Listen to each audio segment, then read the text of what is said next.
ఆత్మీయులైన ప్రేక్షకులకు నమస్కారం. నా పేరు డాక్టర్ చిరుమామిళ్ళ మురళీ మనోహర్. ఆయుర్వేద సంహిత ఈ కార్యక్రమానికి మీకందరికీ స్వాగతం.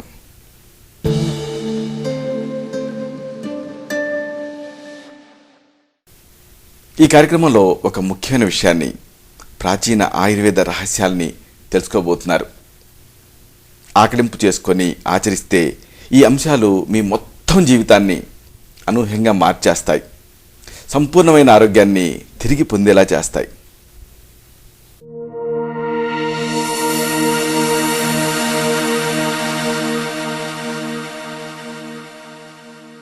ఆత్మీయులైన ప్రేక్షకులకు నమస్కారం. ఈ కార్యక్రమంలో మనం చాలా ముఖ్యమైన విషయాన్ని తెలుసుకోబోతున్నాం.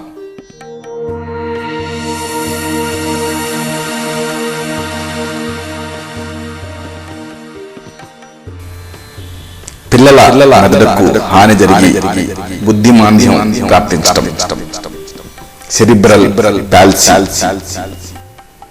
ఎంతో మంది పిల్లలు ఈ సమస్యతో బాధపడుతూ ఉన్నారు. అసలు ఈ సమస్య పిల్లల్లో ఎందుకు వస్తుంది? పిల్లల్లో ఎదుగుదల శారీరకంగా మానసికంగా ఎందుకు తగ్గుతుంది? అలాగే దీనికి సంబంధించి ఎలాంటి జాగ్రత్తలు ఉన్నాయి? ఒకవేళ ఈ సమస్య మీ పిల్లలకుంటే తల్లిదండ్రులుగా మీరేం చేయాలి? దీనికి సంబంధించి ఆయుర్వేద చికిత్సా విధానాలు, అలాగే ఇతర సూచనలు, వీటన్నిటినీ తెలుసుకోబోతున్నాం. జనన సమయంలో మెదడు శాశ్వతంగా దెబ్బతింటం వల్ల వచ్చేటటువంటి ఒక రకమైన స్థితిని సెరిబ్రల్ పాల్సీ అంటారు. బర్త్ టైం ఉంటుంది కదా, డెలివరీ టైం. ఈ డెలివరీ టైంలో మెదడు శాశ్వతంగా దెబ్బతింటుంది. ఇలా దెబ్బతింటం వల్ల వచ్చేటటువంటి స్థితి ఈ సెరిబ్రల్ పాల్సీ. శారీరక కదలికల మీద, అలాగే కండరాల మీద నియంత్రణ తప్పుతుంది. తప్పటం వల్ల ఈ స్థితిలో ఒక రకమైనటువంటి ఒక మాంద్యం చోటు చేసుకుంటుంది. అంటే కండరాల మీద కంట్రోల్ ఉండదు కాబట్టి, ఇది ఒక ప్రధాన లక్షణం కాబట్టి ఈ సెరిబ్రల్ పాల్సీలో జీవితం దుర్భరం అవుతుంది. సెరిబ్రల్ పాల్సీ ఒక వ్యాధి కాదు, కొన్ని లక్షణాల సముదాయం. సెరిబ్రల్ అంటే మెదడుకి సంబంధించింది అని అర్థం. ఏదైనా సరే సెరిబ్రల్ అని ఎప్పుడు అంటాము అంటే మెదడుకి సంబంధించి ఏదైనా చెప్పాల్సి వస్తే అంటాం. పాల్సీ అంటే ఏమిటి? కండరాల బలహీనత, లేకపోతే కండరాల కదలికల మీద నియంత్రణ కోల్పోవటం, లేకపోతే తగ్గటం. ఒక రకంగా చెప్పాలంటే ఇది ఒక పాక్షిక పక్షవాతం. పాక్షికంగా శరీరంలో పక్షవాతం ప్రాప్తించడం, ముఖ్యంగా చిన్నపిల్లలే జరగటం. ఏటా ప్రపంచవ్యాప్తంగా కొన్ని లక్షల మంది పిల్లలు దీని బారిన పడుతూ ఉన్నారు. ఈ వ్యాధి నిర్ధారణ జరిగిన పిల్లల్లో 70% మందికి పిండ దశలోనే మెదడు 1 లేదా 2 చోట్ల దెబ్బలు తగిలిన దాఖలాలు కనిపిస్తాయి. కాబట్టి ఇది ఒక ముఖ్యమైనటువంటి లక్షణం. పిండ దశలో ఉండగానే మెదడులో దెబ్బ తగిలిన ఆధారాలు కనిపిస్తాయి. మిగిలిన వాళ్ళకి జన్మ సమయంలో మెదడుకి దెబ్బ తగిలినటువంటి వృత్తాంతం కనిపిస్తుంది. ఇక మిగతా వాళ్ళు అంటే డెలివరీ టైంలోనైనా మెదడుకి హాని జరగాలి, లేదు క్యారింగ్ టైంలోనైనా జరగాలి. ఇలాగ క్యారింగ్ టైంలో జరిగినా, డెలివరీ టైంలో జరిగినా అప్పుడు ఈ సెరిబ్రల్ పాల్సీ అనేది వస్తుంది. సాధారణ వ్యక్తులలో కండరాల కదలికలు, నరాల సంకేతాలని మెదడు సమన్వయపరుస్తూ ఉంటుంది. కాబట్టి మామూలు వాళ్ళలో ఏం జరుగుతుంది? మామూలు అందరిలో, ఇతర వ్యక్తులలో మనం గమనిస్తే కండరాల కదలికలు ఉంటాయి కదా, అంటే చేతులు కదులుస్తూ ఉంటాము, కాళ్ళు కదులుస్తూ ఉంటాము. ఇలాగా ఈ కండరాల కదలికలు నరాల సంకేతాలని మెదడు సమన్వయపరుస్తూ ఉంటుంది. అంటే నరాలు గ్రహించిన దానికి కండరాలు రెస్పాండ్ అవుతూ ఉంటాయి. ఇది ఎలా అవుతాయి అంటే మెదడు సమన్వయపరుస్తూ ఉంటుంది, అంటే కోరిలేట్ చేస్తూ ఉంటుంది. శరీరము, మెదడు వీటి సమన్వయం వల్ల ఏం జరుగుతుంది? ఎంత క్లిష్టమైన కదలికలైనా సరే అవలేగా జరిగిపోతాయి. చూడండి, మనం టైప్ చేస్తూ ఉంటాం, మెదడులో బి టైప్ చేయాలనుకుంటాం, తక్కువ బి టైప్ చేస్తాం. చూసారా? ఆలోచన మెదడుకి సంబంధించింది, కానీ ఆచరణ చేతులకు సంబంధించింది, వేళ్ళకి సంబంధించింది. పైగా ప్రత్యేకంగా ఆ ఒక్క వేలే కదిలిస్తాం. ఎలా చేయగలిగాము అంటే ఈ మెదడుకి కండరాలకి మధ్య సమన్వయం ఉండటం వల్ల. అయితే సెరిబ్రల్ పాల్సీలో ఈ సమన్వయం అనేది లోపిస్తుంది. ఇది ఇక్కడ ముఖ్యమైనటువంటి అంశం. అదృష్టవశాత్తు ఈ వ్యాధికి పురోగమించే లక్షణం లేదు. అంటే కొన్ని ఉంటాయి. ఉదాహరణకు మస్కులర్ డిస్ట్రఫీ లాంటివి. పుట్టిన తర్వాత అదే దశలో వ్యాధి ఉండదు, పిల్లలకి అలాగా 17-18 ఏళ్ళకి వచ్చేటప్పటికి ప్రాణాంతకం అవుతుంది మస్కులర్ డిస్ట్రఫీ. కానీ సెరిబ్రల్ పాల్సీ అలా కాదు. అంటే దీనికి ఇలాగ గ్రాడ్యువల్గా ఇది పురోగమించేటటువంటి నేచర్ దీనికి లేదు. అయితే ఆహారాన్ని తినే ప్రక్రియని వీళ్ళు తామంతట తాము చేసుకోలేరు పిల్లలు. అలాగే మలమూత్రాల మీద నియంత్రణ ఉండదు. రోజువారీ పనులు ఉంటాయే, వీటిని నేర్చుకుని పాటించే ప్రావీణ్యత అంటే ఆ స్కిల్ అనేది వీళ్ళకి తగ్గిపోతుంది. లెర్నింగ్ ఎబిలిటీ ఉండదు. ఇలాంటివన్నీ సమస్యలు ఉంటాయి కాబట్టి ఈ వ్యాధి బారిన పడినటువంటి పిల్లల జీవితాలు పోను దుర్భరంగా మారతాయి. అంటే పుడతారు పిల్లలు, పాకుతూ ఉంటారు, తర్వాత లేచి నిలబడతారు, ఆ తర్వాత నడవటం మొదలెడతారు. అలాగే మాటలు కూడా అంతే. ముందు 2-3 పదాలు పలుకుతూ ఉంటారు, తర్వాత పెద్ద పెద్ద సెంటెన్సులు పలుకుతారు. అంటే వాళ్ళ అవసరాన్ని బట్టి జీవితంలో క్రమక్రమంగా మామూలు నేర్చుకుంటూ ఉంటారు. అయితే సెరిబ్రల్ పాల్సీ ఉన్న పిల్లలు ఏం చేస్తారు అంటే వీళ్ళకి ఇది ఇలాగ ప్రోగ్రెసివ్గా నేర్చుకోలేరు. అంటే ఆహారాన్ని ఏజ్ వచ్చే కొద్దీ మామూలుగా బాగా తినగలగాలి, కానీ ఈ ప్రక్రియని వీళ్ళు అభ్యాసం చేయలేరు. అలాగే యూరిన్ వీటి మీద కంట్రోల్ ఉండదు, మలం మీద కంట్రోల్ ఉండదు. అలాగే రోజువారీగా పనులు ఉంటూ ఉంటాయి, కొంత నేర్చుకొని చేయగలుగుతూ ఉంటారు మామూలు అయితే. కానీ ఈ పిల్లలు ఇలాగ నేర్చుకొని వీటిని చేయగలిగేటటువంటి స్కిల్ వీళ్ళకు ఉండదు, లెర్నింగ్ ఎబిలిటీస్ ఉండవు. కాబట్టి ఇవన్నీ ఉండవు కాబట్టి ఈ వ్యాధి బారిన పడేటువంటి వాళ్ళ జీవితాలు దుర్భరంగా మారుతాయి. చిన్నప్పుడు అంటే తల్లిదండ్రులు చూసుకుంటారు, కానీ పెద్ద కొద్దీ అనుక్షణం చూసుకోవాలంటే కష్టంగా ఉంటుంది. కాబట్టి ఇది మిజరబుల్గా మారిపోతుంది. అయితే ప్రాణాంతకం కాదు, ఒక రకంగా ఇది అదృష్టం. ఈ వ్యాధికి ప్రస్తుతపు వైద్య విధానాలలో సంతృప్తికరమైన చికిత్స లేదు. లేకపోవడంతో ఈ ఆయుర్వేద వైద్య విధానాలు అధ్యయనకారుల దృష్టిని ఆకర్షిస్తూ ఉన్నాయి. నాకు కనీసం రోజుకి ఒక 10-15 కాల్స్ అన్నా దీనికి సంబంధించి వస్తూ ఉన్నాయి. నాకే ఇలా వస్తూ ఉన్నాయంటే ఇక ఈ దేశం మొత్తం మీద ఇలాగ క్వాలిఫైడ్ ఆయుర్వేదిక్ డాక్టర్స్కి ఎన్ని కాల్స్ వస్తుంటాయో మీరు ఆలోచించవచ్చు. కాబట్టి ఈ ఆయుర్వేదిక్ లైన్ ఆఫ్ ట్రీట్మెంట్ మీద చాలామందికి దృష్టి పోతూ ఉంది. ఈ ఆయుర్వేద వైద్య విధానంలో దీనికి ఏమైనా సంతృప్తికరమైన చికిత్సలు ఉన్నాయా అని ఎతుకుతున్నారు. ఈ వ్యాధి వల్ల అనేక రకాల ఇక్కట్టు ప్రాప్తిస్తూ ఉంటాయి. మూర్ఛలు, అలాగే కండరాలు మెలికలు తిరిగిపోవటం, అలాగే చూపును నిలపలేకపోవటం, అంటే ఐ కాంటాక్ట్ ఉండదు. అలాగే వినికిడి శక్తి తగ్గిపోవటం, అలాగే అతి చురుకుతనం, హైపర్ యాక్టివిటీ, అలాగే అర్థవంతంగా మాట్లాడలేకపోవటం, రోజువారీ పనులను నేర్చుకోలేకపోవటం, ఇలాంటివి అసలు ఈ సెరిబ్రల్ పాల్సీ కంటే ఈ డిజబిలిటీ అన్నీ కూడా సమస్యాత్మకంగా తయారవుతాయి. ఇది బాధితుల అసలు సమస్య, సెరిబ్రల్ పాల్సీ కాదు. ఈ సమస్యలు ఏమిటి? మూర్ఛలు, అలాగే కండరాలు ఇలా మెలికలు తిరిగిపోతూ ఉంటాయి, అలాగే చూపుని నిలపలేరు, అంటే మొహాల్లోకి చూడలేరు, ఇలాగ కళ్ళు వేవరింగ్గా ఉంటాయి, పెండులంలా కదులుతూ ఉంటాయి, అలాగే వినికిడి కూడా తగ్గిపోతుంది. లేకపోతే ఒక్కోసారి అతి చురుకుదనం ఉంటుంది, అంటే బాగా హైపర్ యాక్టివిటీ ఉంటుంది. అలాగే అర్థవంతంగా మాట్లాడలేరు, అంటే మాటల మధ్యలో ఏదేదో తీసుకొస్తూ ఉంటారు. రోజువారీ పనులు ఉంటూ ఉంటాయి కదా, అంటే టెలిఫోన్ డైల్ చేయాలి, లేదా తలుపు తీయాలి, ఇలాగ రోజువారీ పనులను నేర్చుకొని చేయాలి, ఇలాగ నేర్చుకొని చేయలేరు. ఇలాంటివి ఏం జరుగుతాయి? ఇవన్నీ ఉండటం వల్ల అసలు ఈ సెరిబ్రల్ పాల్సీ కంటే ఇవి బాగా సమస్యాత్మకంగా మారతాయి. సెరిబ్రల్ పాల్సీలో ప్రధానంగా స్పాస్టిక్, అటాక్సిక్, ఎథిటాయిడ్, అలాగే మిక్స్డ్ అని 4 భేదాలు కనిపిస్తాయి. వీటి గురించి మీకు అవగాహన ఉండాలి. ఇది సెరిబ్రల్ పాల్సీ వ్యాధి ప్రధాన విభజన, అంటే స్పాస్టిక్, అటాక్సిక్, ఎథిటాయిడ్, మిక్స్డ్. సౌలభ్యం కోసం ఇలాగ ఈ డిసీజ్ని మనం 4గా డివైడ్ చేయొచ్చు. వీటి గురించి కొద్దిగా తెలుసుకుందాం.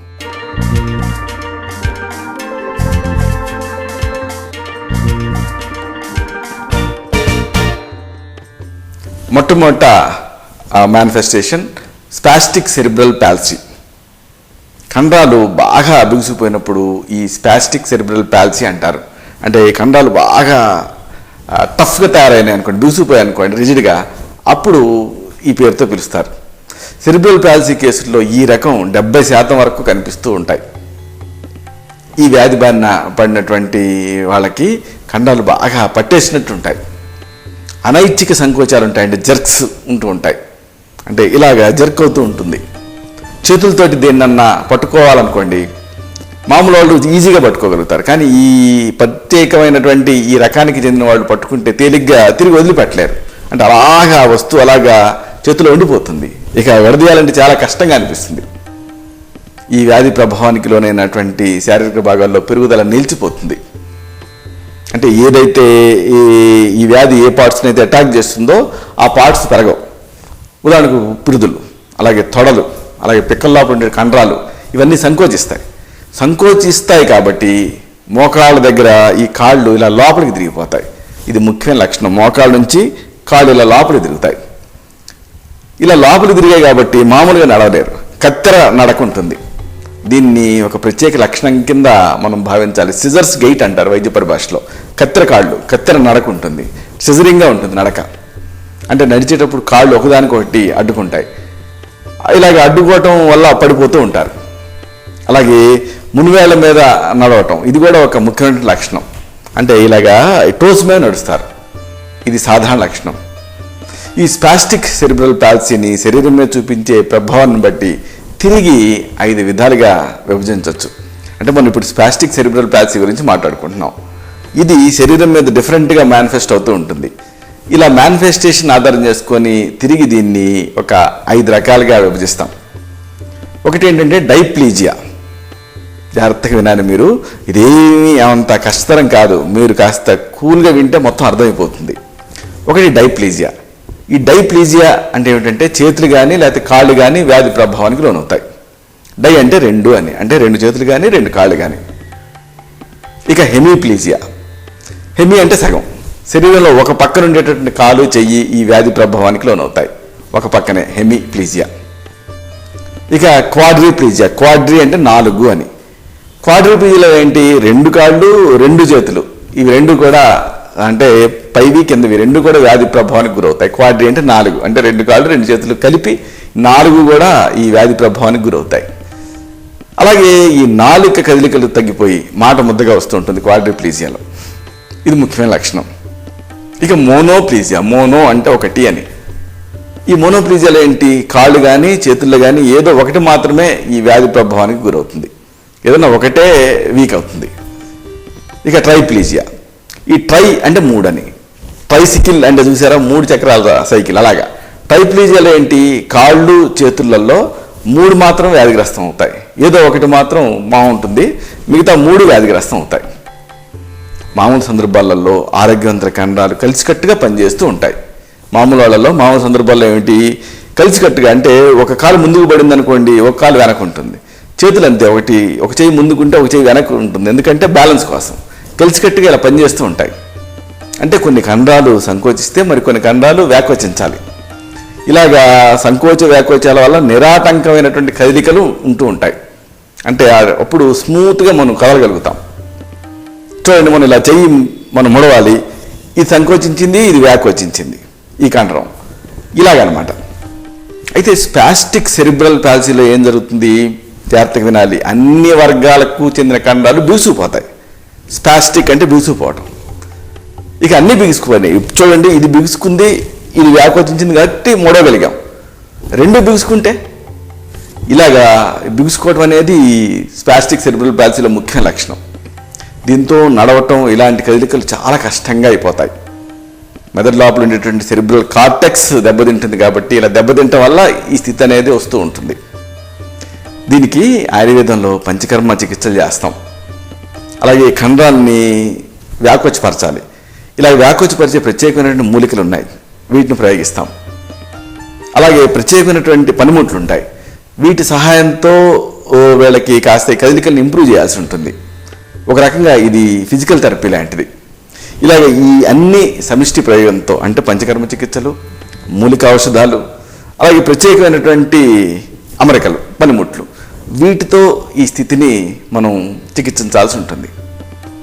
ఇక 2వ రకం అటాక్సిక్ సెరిబ్రల్ పాల్సీ.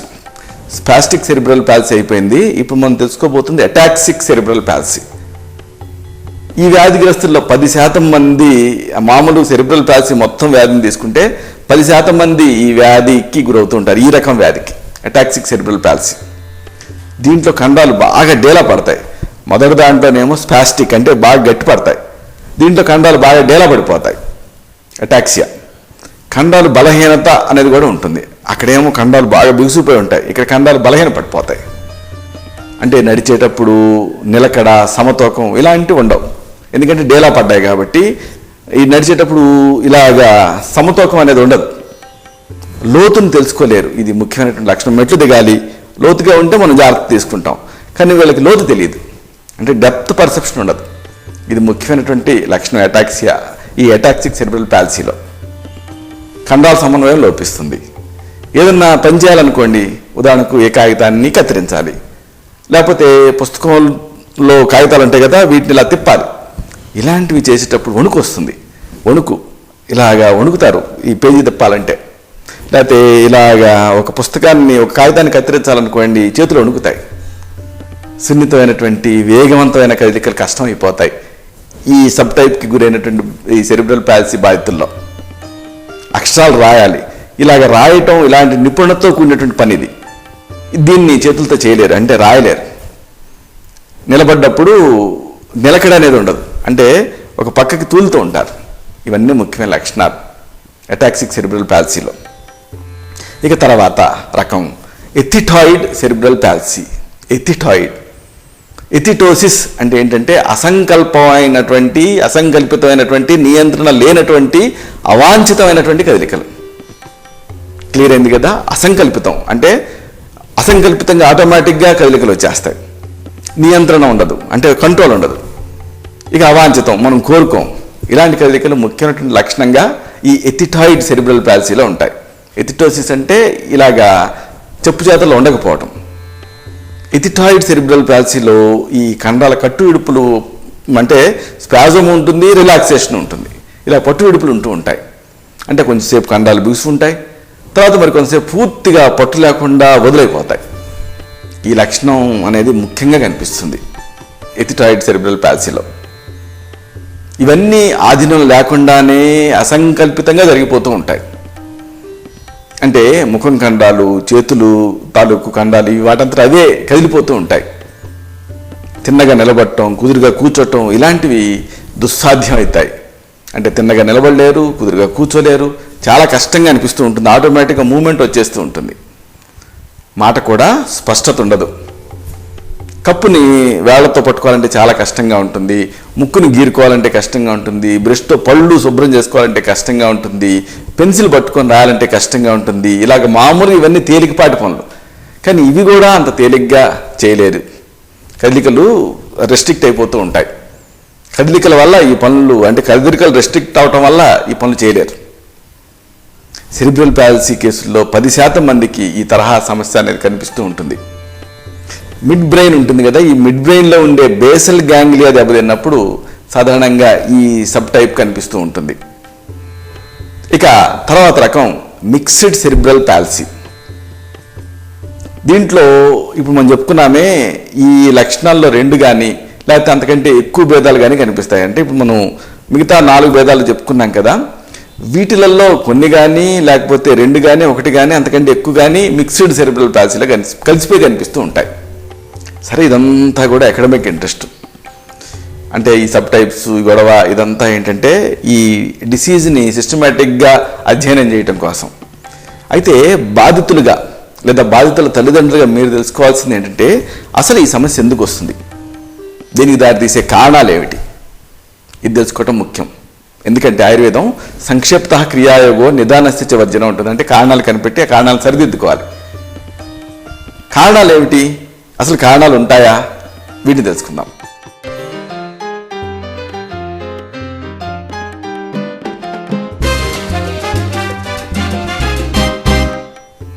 చాలా సందర్భాలలో ఈ వ్యాధికి, సెరిబ్రల్ పాల్సీకి ప్రాథమిక కారణం అంటూ బోధపడదు. అంటే ఒక కంట్రిబ్యూటింగ్ కాజ్ ఉంటుంది, ఆ తర్వాత మిగతావన్నీ కూడా సెకండరీ కాజెస్ ఉంటాయి ఏ వ్యాధికైనా. కానీ ఇక్కడ ప్రాథమిక కారణం అనేది తెలియదు. అయితే కొన్ని పరిస్థితులు దీన్ని, అంటే ఈ సెరిబ్రల్ పాల్సీని ప్రస్ఫుటం చేస్తాయి, లేకపోతే ఈ వ్యాధి రావటానికి, ఈ వ్యాధి సమూహం రావడానికి దోహదం చేస్తాయి. వీటిని తెలుసుకోవాలి. తెలుసుకొని జాగ్రత్త పడితే చాలా వరకు ఈ సెరిబ్రల్ పాల్సీని స్టార్టింగ్లోనే దీన్ని అరికట్టవచ్చు. ఉదాహరణకి తల్లి 40 సంవత్సరాల వయసు పైబడి ఉంటే ఈ సమస్య వచ్చే అవకాశం ఉంటుంది పిల్లలకి.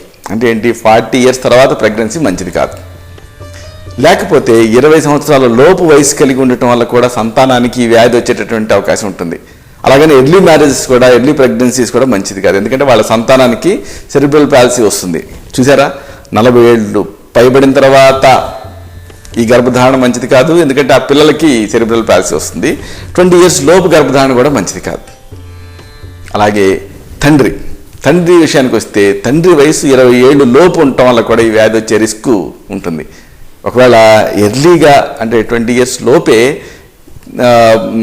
అంటే తండ్రికి 20 years ఉన్నాయనుకోండి, అప్పుడు వాళ్ళ పిల్లలకి సమస్య వస్తుంది.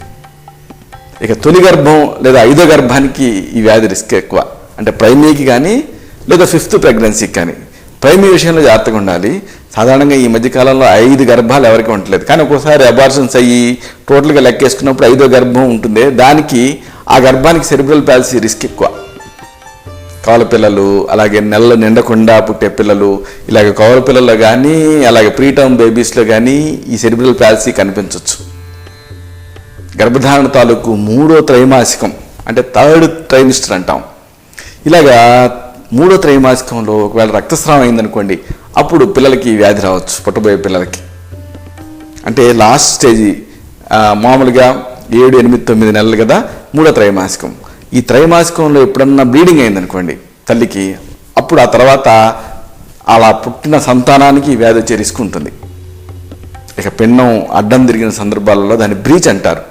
ఇది కూడా ఒక కారణమే ఈ సెరిబ్రల్ పాలసీకి. అంటే పుట్టేటప్పుడు అడ్డం తిరిగి పుడితే అలాగ పుట్టిన పిల్లలకి సెరిబ్రల్ పాలసీ వస్తుంది.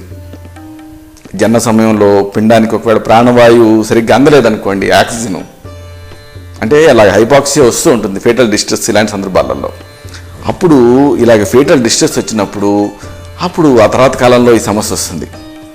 కాబట్టి పిండానికి ప్రాణవాయువు సరిగ్గా అందకపోవటం అనేది, అంటే ఫేటల్ డిస్ట్రెస్ అనేది ఈ వ్యాధిలో అతి సాధారణంగా కనిపించే ఒక కారణం. ఈ వ్యాధికి ఇది ఒక కారణం. అలాగే మరొక ఆసక్తికరమైనటువంటి అంశం ఉంది, అబ్గార్ స్కోరింగ్ అని ఉంది. అంటే ఏమిటి? గుండె వేగం, శ్వాస వేగం, కండరాల్లో పట్టు, రిఫ్లెక్స్లు, అలాగే చర్మపు రంగు, వీటన్నిటిని లెక్కేసి అబ్గార్ స్కోరింగ్ అని చేస్తాం పుట్టిన తర్వాత. ఈ అబ్గార్ స్కోరింగ్ ఎందుకు చేస్తాము అంటే వయబిలిటీ కోసం, అంటే పిల్లలు ఆరోగ్యంగా ఉంటారా లేదా అనే దాన్ని తెలుసుకోవడం కోసం చేస్తాం. మామూలుగా ఈ అబ్గార్ స్కోరింగ్ అనేది తక్కువ ఉందనుకోండి, అప్పుడు ఆ తర్వాత పిల్లల్లో ఈ సెరిబ్రల్ పాలసీ వచ్చేటువంటి రిస్క్ ఎక్కువ ఉంటుంది. ఇక తల్లి రక్తం శిశువు రక్తంతో విభేదించింది అనుకోండి, దీన్ని RH ఇన్కంపాటబిలిటీ అంటారు. మామూలుగా తల్లి రక్తం అలాగే శిశువు రక్తం సమానంగా ఉండాలి. Especially B positive B negative అని మీరు వినే ఉంటారు, లేకపోతే AB పాజిటివ్ AB నెగిటివ్ అని. ఇట్లాగా ఈ పాజిటివ్ నెగిటివ్ అనేది ఉండకూడదు, అంటే 2 పాజిటివ్లే ఉండాలి. ఇలా కాకుండా విభేదించింది అనుకోండి, అప్పుడు దాన్ని RH ఇన్కంపాటబిలిటీ అంటారు. ఇలాంటి ఉన్న సందర్భాల్లో కానీ, జన్మ సమయంలో ఒకవేళ రుబెల్లా, టాక్సోప్లాస్మోసిస్, అలాగే సైటోమెగాలో వైరస్ ఇలాంటి ఇన్ఫెక్షన్స్ ఏమన్నా ఉన్నా కానీ, అప్పుడు ఆ తర్వాత ఈ పిండానికి ఈ వ్యాధి వచ్చేటటువంటి సెరిబ్రల్ పాలసీ వచ్చేటువంటి అవకాశం ఉంటుంది. గర్భధారణ సమయంలో అంటే దీన్ని కంజెనిటల్ అంటారు, అలాగే జన్మ సమయంలో ఎక్వైర్డ్ అంటారు. ఇలాగా గర్భధారణ సమయంలో కానీ, అంటే డెలివరీ టైంలో కానీ, లేకపోతే ప్రెగ్నెన్సీ టైంలో కానీ, అంటే ఈ గర్భధారణ జరుగుతున్నంత కాలం కానీ, లేకపోతే ఈ ప్రసవ సమయంలో కానీ శిశువు మెదడుకి ఏదైనా హాని జరిగిందనుకోండి, అప్పుడు సెరిబ్రల్ పాలసీ వస్తుంది. ఇది కూడా ఒక కారణం. ఇక రకరకాల అంశాలు కూడా దీన్ని కంట్రిబ్యూట్ చేస్తూ ఉంటాయి. అంటే ఏమిటి? మెదడుని సరైన రీతిలో పెరగనివ్వకుండా అడ్డుపడేలా చేసేటటువంటి శారీరక కదలికలు, భంగిమలు, ఇలాంటివన్నీ కూడా ఈ వ్యాధికి కంట్రిబ్యూట్ చేస్తాయి. అంటే ఈ భంగిమను నియంత్రించే మెదడులో అప్పుడు ఉండేటువంటి మోటార్ కేంద్రాన్ని ఏదన్నా అంశం దెబ్బతీసింది అనుకోండి, అప్పుడు ఈ సమస్య వస్తుంది. ఉదాహరణకి జన్యులోపాల వల్ల శైశవ దశలో మొదటి 6 నెలల్లో మెదడుకి రక్త సరఫరాకి ఆటంకం జరుగుతుంది. లేకపోతే ప్రసవ సమయంలో శిశువు మెదడుకి రక్త సరఫరా లోపిస్తుంది, హైపాక్సిక్ ఇస్కీమిక్ ఎన్కెఫలోపతి అంటారు. ఇలాగా రక్త సరఫరా లోపించి హైపాక్సిక్ ఇస్కీమిక్ ఎన్కెఫలోపతి వచ్చిందనుకోండి, అదొక కారణం అవుతుంది శిశువుకి ఈ సెరిబ్రల్ పాలసీ రావడానికి. అలాగే కొన్ని రకాల మందుల వల్ల ఈ సమస్య రావచ్చు. మద్యం ఇలాంటి వాటి వల్ల విషయుక్త లక్షణాలు ఏర్పడి మెదడు దెబ్బతింటుంది పిల్లలకి, అంటే తల్లి మద్యం తీసుకుంటే ఇదొక కారణం అవుతుంది. అలాగే ఒకవేళ గర్భధారణ సమయంలో తల్లికి తీవ్రంగా దెబ్బ తగిలి రక్తస్రావం అయిందనుకోండి, అప్పుడు కూడా పిండానికి ఈ వ్యాధి రావచ్చు, అంటే శిశువుకి ఈ వ్యాధి రావచ్చు. హాస్పిటల్ సిబ్బంది చేసే పొరపాటు వల్ల కూడా ఈ వ్యాధి వచ్చేటువంటి అవకాశం ఉంటుంది. మామూలుగా ఎలా జరుగుతుందంటే శిశువు జన్మించిన తర్వాత వెంటనే ఒకవేళ ఫిట్స్ వచ్చాయనుకోండి, వాటిని హాస్పిటల్ సిబ్బంది గుర్తించాలి. గుర్తించలేదనుకోండి, అప్పుడు అలాంటి ఆ శిశువుకి సమస్య వస్తుంది. అలాగే సరైన సమయంలో సిజేరియన్ చేయటం అనేది డెసిషన్ తీసుకోవాలి డాక్టర్. అలా డెసిషన్ తీసుకోలేదనుకోండి, అప్పుడు ఆ తర్వాత కాలంలో సెరిబ్రల్ పాల్సీ వస్తుంది. అలాగే బొడ్డుతాడు ఒకవేళ నలిగింది అనుకోండి, బాగా ఆ నలిగిన సంగతిని డాక్టర్ గుర్తించాలి. గుర్తించలేదనుకోండి, అంటే దాన్ని ప్రొలాప్స్డ్ అంబలైకల్ కార్డ్ అంటారు. ఇలాగ ప్రొలాప్స్ అయినప్పుడు అంబలైకల్ కార్డు అప్పుడు ఆ తర్వాత కాలంలో ఈ శిశువుకి సెరిబ్రల్ పాల్సీ వస్తుంది. అలాగే ఫోర్సెప్స్ని సరైన రీతిలో ప్రయోగించాలి. ఇలాగ ప్రయోగించడం అనేది కుదరలేదనుకోండి, అంటే ఏ స్టాఫో చేశారు డాక్టర్ కాకుండా డెలివరీ టైంలో, అప్పుడు ఆ తర్వాత కాలంలో ఈ సెరిబ్రల్ పాల్సీ రావచ్చు. అలాగే బర్త్ టైంలో జన్మ సమయంలో పిండానికి ప్రాణవాయువు సరిగ్గా అందకపోవటాన్ని గుర్తించాలి. ఫీటల్ డిస్ట్రెస్ని సరైన సమయంలో డిటెక్ట్ చేయాలి. స్టాఫ్ గుర్తించలేదనుకోండి, అప్పుడు ఆ తర్వాత కాలంలో సెరిబ్రల్ పాల్సీ వస్తుంది. అలాగే పుట్టిన తర్వాత కామెర్లను డిటెక్ట్ చేయాలి. అలాగే మెదడు వాపు వ్యాధిని డిటెక్ట్ చేయాలి. అలా కాకుండా న్యూనేటల్ జాండీస్ని గుర్తుపట్టలేదనుకోండి, ఎప్పుడూ అందరు చుట్టుపక్కల వాళ్ళు కళ్ళు ఏమిటి పాపాయి పసుపచ్చగా ఉన్నాయని అంటే అప్పుడు డాక్టర్లు గబగబా గుర్తుపట్టి అప్పుడు ఎండకు చూపించడం లాంటివి చేశారనుకోండి, ఈలోపు డ్యామేజ్ జరిగిపోతుంది మెదడుకి. కాబట్టి బర్త్ టైంలో నియోనేటల్ జాండీస్ని గుర్తుపట్టాలి, మెదడు వ్యాధిని గుర్తుపట్టాలి. ఇలాగా ఒకవేళ డాక్టర్లు కానీ స్టాఫ్ కానీ గుర్తుపట్టకపోతే అప్పుడు ఆ తర్వాత కాలంలో ఈ సెరిబ్రల్ పాల్సీ వచ్చేటువంటి అవకాశం ఉంటుంది. ఇవన్నీ కంట్రిబ్యూటింగ్ ఫ్యాక్టర్స్, కారణాలు. ఇక ఈ శిశువు జన్మించిన తర్వాత అంటే పాపాయి పుట్టిన తర్వాత మొదటి వారాలు లేదా నెలల్లో మెదడుకి సంబంధించినటువంటి ఎన్కెఫలైటిస్, మెనింజైటిస్ ఇలాంటి మొదటి వ్యాధులు దాడి చేస్తే భవిష్యత్తులో ఈ సెరిబ్రల్ పాల్సీ వచ్చేటువంటి అవకాశం ఉంటుంది. అలాగే శిశువు రోడ్డు ప్రమాదాల్లో గాయపడింది అనుకోండి, లేదా మెట్ల నుంచి పడిపోయింది, లేదు మంచం నుంచి పడిపోయి తలకి దెబ్బ తగిలింది, ఇలా జరిగినప్పుడు అప్పుడు తలకి దెబ్బ తగిలితే ఇలాంటి సందర్భాలలో భవిష్యత్తులో ఈ సెరిబ్రల్ పాల్సీ వచ్చేటువంటి అవకాశం ఉంటుంది. సరే, ఇవన్నీ కారణాలు. మరి ఈ సెరిబ్రల్ పాల్సీ వ్యాధిని ఎలా గుర్తించాలి? దీన్ని గుర్తుపట్టేటువంటి విధానం ఏమిటి? పరీక్షా పద్ధతులు ఏమిటి? వీటిని తెలుసుకుందాం.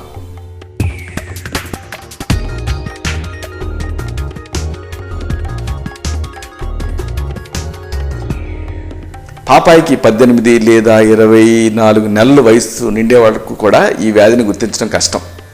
18 months to 24 months అంటే దాదాపుగా 2 సంవత్సరాల వయసు వచ్చే వరకు కూడా పాపాయికి ఈ సమస్య ఉండొచ్చు, కానీ దీన్ని గుర్తుపట్టడం కష్టం. పాపాయికి 2 సంవత్సరాలు నిండిన తర్వాత ఈ వ్యాధి పాపాయిని ఏ స్థాయిలో దెబ్బతీసిందో చెప్పడానికి వీలవుతుంది. అలాగే భవిష్యత్తు ఎలా ఉంటుందో ఊహించడానికి కూడా కుదురుతుంది. ఈ వ్యాధిని నిర్ణయించడానికి ప్రత్యేకమైన పరీక్షలు అంటూ ఏవి ఉండవు. కాకపోతే ఎంఆర్ఐ, అలాగే ఎలక్ట్రోఎన్సెఫ్లోగ్రామ్ ఇలాంటివి వేరే వ్యాధులు లేవు అని నిర్ణయించడానికి మనకి హెల్ప్ చేస్తాయి. పాపాయి పక్కకి తిరగటం, కూర్చోవటం, పాకటం, నవ్వటం ఇలాంటివి అందరి పిల్లల్లాగా సకాలంలో చేయలేదనుకోండి, అప్పుడు తల్లిదండ్రులుగా ఈ వ్యాధి గురించి మీరు ఆలోచించాలి. మైల్ స్టోన్స్ ఉంటాయి కదా, అంటే పక్కకి తిరగాలి, కూర్చోవాలి, పాకాలి, నవ్వాలి, సోషల్ స్మైల్, నడవాలి, ఇలాంటివి అందరి పిల్లల్లాగే చేయాలి, టైంకి చేయాలి. సకాలంలో చేయట్లేదు అనుకోండి, అప్పుడు ఈ వ్యాధి గురించి మీరు ఆలోచించాలి. అంటే జాగ్రత్తగా ఈ మైల్ స్టోన్స్ని మీరు గమనించండి. 3 నెలల వయసులో ముఖ కవళికలు ఏర్పడాలి. ఏర్పడలేదనుకోండి, ఈ డిసీజ్ గురించి ఆలోచించాలి పాపాయికి. అలాగే 3.5 నెలల్లో కళ్ళని ఎదురుగా కనిపించే వస్తువు మీద నిలపగలగాలి. నిలపలేదనుకోండి, అప్పుడు మీరు ఈ వ్యాధి గురించి ఆలోచించాలి. 3.5 నెలలు పుట్టిన తర్వాత ఎదురుగా ఒకవేళ వస్తువు కీచైన ఊపుతున్నారు అనుకోండి, పాపాయి చూడాలి. చూడలేదనుకోండి, అప్పుడు మీరు ఈ సెరిబ్రల్ పాల్సీ గురించి ఆలోచించాలి. అలాగే 4 నెలల వయసులో 2 చేతుల్ని ఒకటిగా చేర్చి పట్టుకోగలగాలి. అంటే ఏదన్నా ఒక వస్తువు ఉంది, 2 చేతుల్ని ఇలా దగ్గరికి చేర్చి పట్టుకోగలగాలి పాపాయి 4 నెలల వయసులో. పట్టుకోలేదనుకోండి, అప్పుడు ఈ సెరిబ్రల్ పాల్సీ గురించి మీరు ఆలోచించాలి. అలాగే 4.5 నెలల్లో శబ్దాలకు ప్రతిస్పందించాలి. ఇలా కొట్టారనుకోండి, అటు చూడాలి. 4.5 నెలలకి అలా చూడలేదనుకోండి, అంటే శబ్దం వినలేకపోతుంది అనుకోండి, అప్పుడు ఈ వ్యాధి గురించి ఆలోచించాలి. అలాగే 6 నెలల వయసులో తలని నిలపాలి. 6 నెలలు అంటే మీరు ఎత్తుకున్నారనుకోండి, వెనక సపోర్ట్ లేకుండానే తలని నిలపగలగాలి పాపాయి. అలా కాకుండా 6 monthsకి ఇలా తలని నిలపలేకపోతుంది అనుకోండి, అప్పుడు ఈ సెరిబ్రల్ పాలసీని గురించి ఆలోచించాలి. లేకపోతే 6 నెలల వయసుకి ఇలా పక్కకి తిరగగలగాలి, తిరగలేకపోతుంటే కూడా అనుమానించాలి ఈ వ్యాధిని. అలాగే 8 నెలల వయసులో చేయూత లేకుండా కూర్చోలేకపోతుంది అనుకోండి పాపాయి, అప్పుడు ఆలోచించాలి. మామూలుగా 8 నెలల వరకు సపోర్ట్ అవసరం, కానీ 8 నెలలకి తనంతట తాను పాపాయి కూర్చోగలగాలి. కూర్చోలేకపోతుంది అనుకోండి మీ సపోర్ట్ లేకుండా, అప్పుడు ఈ సమస్య గురించి ఆలోచించాలి. ఒకవేళ కూర్చోబెట్టారు, తల వెనక్కి వాలిపోతుంది అనుకోండి, అప్పుడు ఈ వ్యాధి గురించి ఆలోచించాలి. ఇక ఏడాది వయసు, ఈ ఏడాది వయసులో నేల మీద పాకలేకపోతుంది అనుకోండి, అప్పుడు ఏదో ప్రాబ్లం ఉందని అర్థం. అలాగే ముఖం కండాల బలహీనత, దీంతో పాపాయి చొంగగారుస్తూ ఉన్నా, నిలబెట్టినప్పుడు కాళ్ళు కత్తెరపడుతూ ఉన్నా, మనం ముద్దుగా నడిపిస్తూ ఉంటాం కదా, ఇలా నడిపించేటప్పుడు మామూలుగా నడవాలి, అలా కాకుండా కత్తెర కాళ్ళు పడుతుంది అనుకోండి, అప్పుడు ఈ వ్యాధి గురించి ఆలోచించాలి. అలాగే ఈ బట్టలు తొడుగుతూ ఉంటారు కదా, ఇలా తొడిగేటప్పుడు కాళ్ళు చేతులు విపరీతంగా బిగుసుకుపోతూ ఉన్నాయనుకోండి, అంటే ఈ బట్టలు తొడగటం ఒక బ్రహ్మ ప్రళయంగా అనిపిస్తుంది అనుకోండి, మీకు బాగా స్పాసిటీ ఉందనుకోండి, అప్పుడు సెరిబ్రల్ పాలసీని అనుమానించాలి. కాబట్టి ఇది మీ డాక్టర్ గ్రహించరు, తల్లిదండ్రులుగా మీరే గ్రహిస్తారు. గ్రహించి మీ వైద్యుల దృష్టికి తీసుకువెళ్ళాలి. అప్పుడు సకాలంలో ఈ వ్యాధిని డిటెక్ట్ చేయడానికి సాధ్యమవుతుంది. సరే, ఇదంతా కూడా గుర్తుపట్టే విధానం. మరి ఈ సమస్య మీ పిల్లలకు ఉంది, మరి ఏం చేయాలి? కొన్ని మంచి సూచనలు ఉన్నాయి, వీటిని తెలుసుకుందాం.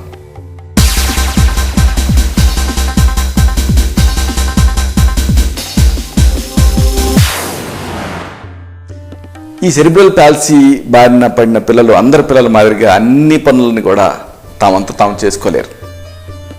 అయితే కుటుంబ సభ్యుల తోడ్పాటు, సమాజం ఇచ్చేటువంటి సహకారం, వైద్యపరమైనటువంటి సహాయం, వీటితో ఈ వ్యాధి బారిన పడినటువంటి పిల్లలు మామూలుగానే బయటికి వెళ్ళగలుగుతారు, స్కూల్కి స్నేహితుల్ని ఏర్పాటు చేసుకోగలుగుతారు, ఫ్రెండ్షిప్ చేయగలుగుతారు, అలాగే తోటి పిల్లలతో ఆడుకోగలుగుతారు, ఇలాంటివన్నీ చేయగలుగుతారు. ఆఖరికి పెళ్లి చేసుకుని పిల్లల్ని కూడా కనగలుగుతారు.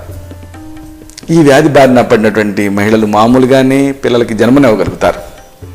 ఆడపిల్లల విషయం అయితే వాళ్ళు మామూలుగానే ప్రెగ్నెన్సీ వస్తుంది, మామూలుగానే డెలివరీ అవుతుంది, అంతా మామూలుగానే జరిగిపోతుంది. సెరిబ్రల్ పాలసీ అనేది ఒక వ్యాధి కాదు, మీరు జాగ్రత్తగా గమనించాలి. మెదడు దెబ్బతింటం వల్ల వచ్చినటువంటి ఒక స్థితి. చూడండి, మీరు అలా వెళ్తూ కాళ్ళు విరిగి పడిపోయారు, అది మీకు వ్యాధి కాదే, మీరు వెళ్తూ విరిగి పడిపోయారు, ఒక ప్రమాదం జరిగింది, అందుకని పడిపోయారు. ఆ తర్వాత మీకు ఆ కాలు సరిగ్గా పనిచేయక మీరు నడవలేకపోతున్నారు, ఇది వ్యాధి కాదు. అలాగే సెరిబ్రల్ పాలసీ కూడా, ఈ వ్యాధి సంతానానికి వంశపార్య లక్షణం కింద రాదు. కాబట్టి ఈ విషయాన్ని కూడా మీరు గుర్తుపెట్టుకోవాలి. కొన్ని వ్యాధులు జన్యుపరంగా నడుస్తూ ఉంటాయి, కానీ సెరిబ్రల్ పాలసీ అలా కాదు. అలాగే ఈ వ్యాధి ఒకరి నుంచి మరొకరికి సోకదు, అంటువ్యాధి కాదు. ఇది క్యాన్సర్లు, గుండెపోటు ఇలాంటి జబ్బుల మాదిరిగా ప్రాణాంతకం కూడా కాదు. ముందే చెప్పినట్టుగా సరైనటువంటి అవగాహనతో దీంతో సౌకర్యవంతంగా ఈ బాధితులు జీవించవచ్చు. ఒకవేళ ఈ సమస్య మీకుంటే ఎంత మాత్రం మీరు నిరాశపడద్దు, పూర్తి స్థాయి జీవితాన్ని మీరు జీవించవచ్చు. ఈ వ్యాధికి ఆయుర్వేదం అన్ని కోణాల నుంచి పరిష్కారాలని సూచిస్తుంది. ఈ వ్యాధిలో ఎక్కువగా కనిపించే సాధారణ రుగ్మతలకి సాధారణ ఉపశమన చికిత్సలు అవసరం అవుతాయి. అంటే ఏమిటి? దీంట్లో ఎముకలు, కండాలు, లిగమెంట్లు ఇవి సమస్యాత్మకం అవుతాయి. ఇలాంటి సమస్యలకి పంచకర్మ చికిత్సలు అమోఘంగా పనిచేస్తాయి. అలాగే కుటుంబ సభ్యుల్ని, వ్యాధిగ్రస్తులకి అవసరమైనటువంటి మానసిక సాంతన ఇవన్నీ ఇవ్వటం అవసరం. కాబట్టి ఇలాగ ధైర్యం కోసం సత్వావజయ చికిత్సలు అనేవి చేస్తాం. సత్వం అంటే మనసు బలపడుతుంది. రోజువారీ జీవితంలో అనేక రకాల పనులు చేయాల్సి ఉంటుంది. ఇలా చేయటం కోసం రకరకాల పనులను సమర్థవంతంగా ఎలా చేయాలి, ఎలా మాట్లాడాలి, ఇలాంటివన్నీ నేర్పాల్సి వస్తుంది. నేర్పడం కోసం ఆయుర్వేదోక్త వ్యవహార చికిత్సలు ఉంటాయి, ఆక్యుపేషనల్ థెరపీస్, ఈ పనికి వస్తాయి. సాధారణంగా కండాలు, లిగమెంట్లు, ఎముకలు ఇలాగా ఒకదానికొకటి హెల్ప్ఫుల్గా ఉంటాయి. అంటే కండాలు, లిగమెంట్లు ఎముకలతో పాటే అభివృద్ధి చెందుతూ ఉంటాయి మామూలు వాళ్ళలో. అయితే సెరిబ్రల్ పాలసీలో ఎముకలతో సమానంగా కండాలు పెరగవు, అదే సమస్య. దీనికి ఆయుర్వేదంలో పరిష్కారం ఉంది, పిండస్వేదం. ఇలాగే ఈ పిండస్వేదంతో ఈ మజిల్స్ని స్ట్రెంథెన్ చేయొచ్చు. ముఖ్యంగా కొన్ని చక్కని పంచకర్మ చికిత్సలు, పూర్వకర్మ చికిత్సలు ఉంటాయి. వీటిలో బృహత్యాగల్యాది ఘృతం ఇలాంటి జంతు మాంసంతో తయారైనటువంటి మందుల్ని లోపలికి, అలాగే మహామాస తైలం ఇలాంటివి పైకి ప్రయోగిస్తూ ఈ చికిత్సలు చేస్తాం. అలాగే వ్యాయామ చికిత్సలు, వీటితో ఈ కండరాలు శక్తివంతం అవుతాయి. ఇక వస ఇలాంటి మూలికలన్నీ ప్రయోగిస్తాం. వీటితో మాటలో మాట్లాడేటప్పుడు స్పష్టత వస్తుంది. అలాగే ఆశ్వాసనం అంటే ధైర్యం. ఇవన్నీ కూడా ఈ సెరిబ్రల్ పాల్సీ వ్యాధి బారిన పడినటువంటి వ్యక్తులకి అంతులేనంత మానసిక స్థైర్యాన్ని ఇస్తాయి, వ్యాధిని ఎదుర్కోవడానికి సహకరిస్తాయి. దీనికి ఇక సమర్థవంతమైన ఔషధాలు కూడా ఉన్నాయి. అంటే మీ నాడిని చూసి, అలాగే ఇతర అంశాల ప్రభావాన్ని పరీక్షించి, అలాగే ఇతర అంటే మీ తత్వాలని వీటన్నిటిని పరిగణనలోకి తీసుకుంటూ మీకు కొన్ని ఔషధాలను సూచించాల్సి ఉంటుంది.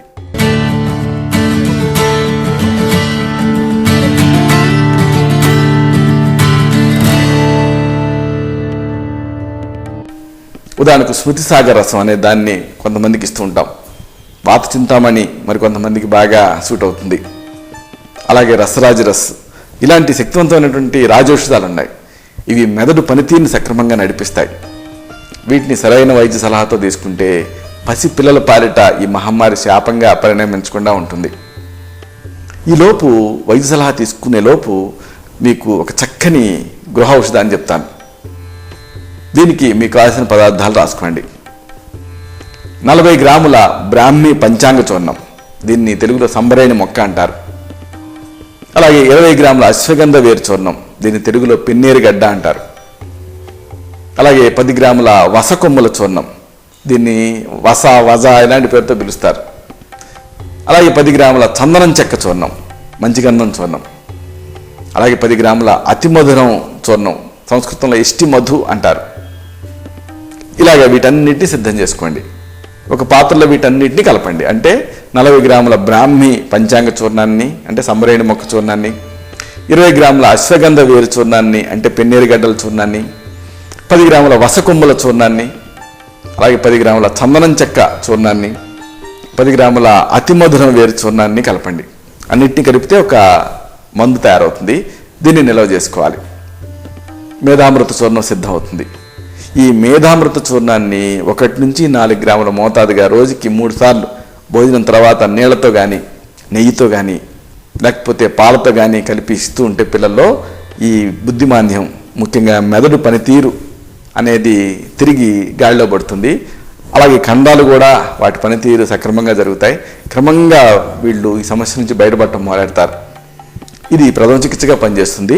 ఇలాగ ఈ ఔషధాన్ని ఇస్తూ మీరు సరైనటువంటి క్వాలిఫైడ్ ఆయుర్వేదిక్ డాక్టర్ సలహాతో ఔషధాలని పంచకర్మ చికిత్సల్ని తీసుకుంటే పిల్లలు తిరిగి సాధారణ జీవితాన్ని గడపగలుగుతారు. ఇది సెరిబ్రల్ పాల్సీకి సంబంధించిన సమగ్ర సమాచారం. మళ్ళీ ఇదే కార్యక్రమంలో మనం కలుసుకున్నప్పుడు ఇలాంటి మరొక ఆసక్తికరమైన అంశాన్ని తెలుసుకుందాం. శతం జీవ శరదో వర్ధమానః, శతం హేమంతాన్ శతం వసంతాన్, 100 శరత్తులు 100 హేమంతాలు 100 వసంతాలు వర్ధిల్లుతూ జీవించండి. శుభం.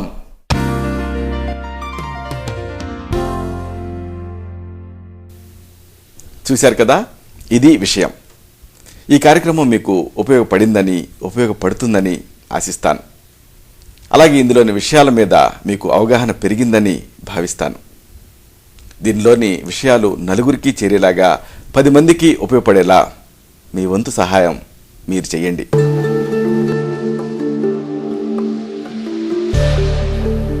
మళ్ళీ ఇదే కార్యక్రమంలో మనం కలుసుకున్నప్పుడు ఇలాంటి మరొక ఆసక్తికరమైన అంశాన్ని తెలుసుకుందాం.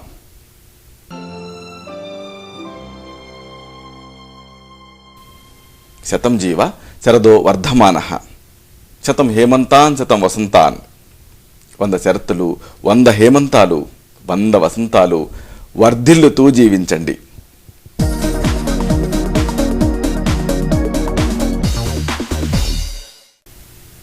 శుభం.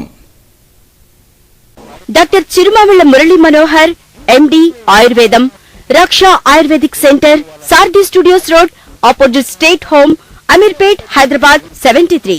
ఫోన్ 9177445454.